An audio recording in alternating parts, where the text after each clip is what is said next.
আসসালামু আলাইকুম। এসএসসি পরীক্ষা 2026 পরীক্ষার্থীদের আমি শর্ট প্রশ্ন, সংক্ষিপ্ত প্রশ্ন যে 15টা থাকবে 10টা উত্তর দিতে হবে। এই সংক্ষিপ্ত প্রশ্নগুলো নিয়ে আমি আজকে আলোচনা করব। একটু সবাই দেখে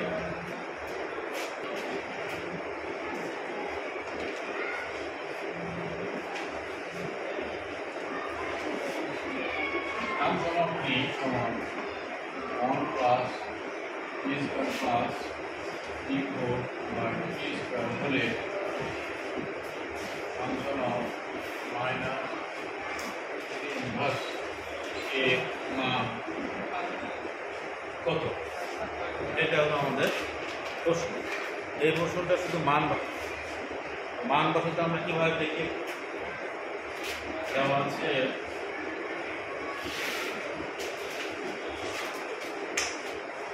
function of t equal 1 plus t square plus t4 by t square। তাহলে এখানে আমরা দেখি function of minus 3 inverse এটার মান বের করি। এটার অর্থ হলো ইনভার্স 3 থেকে মাইনাস করতে 1/3, 3 থেকে মাইনাস করতে 1/3 ইত্যাদি এভাবে আমরা আঁকবো। তাহলে আমরা এখানে যদি বসাই -3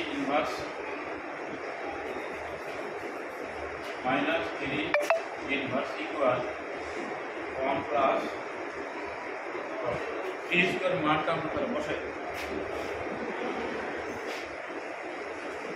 এটার অর্থ হলো -1/3, t এর জায়গায় আমরা বসাবো 1/3, যেখানে t এর থাকবে সেখানে বসাবো আমরা 1/3, 1 প্লাস 1/3 মাইনাস 1 প্লাস -1/3 আর -1/3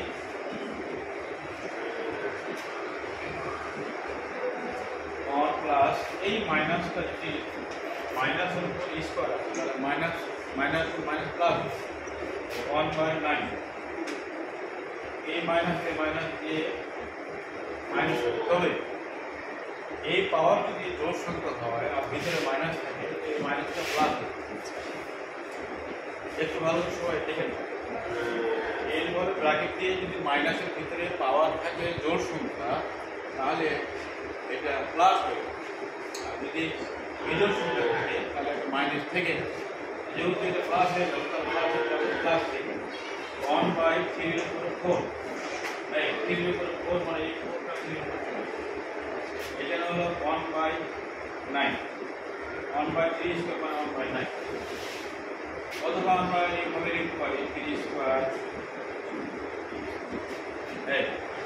এখন এটাকে যোগের করে যেটা পাবো সেটা তাহলে এটা হলো 1/9, এটা হলো 1 প্লাস 1/9 প্লাস 1/, মানে 3 এর উপর 4 কথার অর্থ হলো 3 4বার, 3 গুণ 3 গুণ 3 গুণ 3। এটা বের করার নিয়ম হলে ক্যালকুলেটর দিয়ে 3 এর উপর পাওয়ার 4 দিলে উত্তর চলে আসবে একবারে।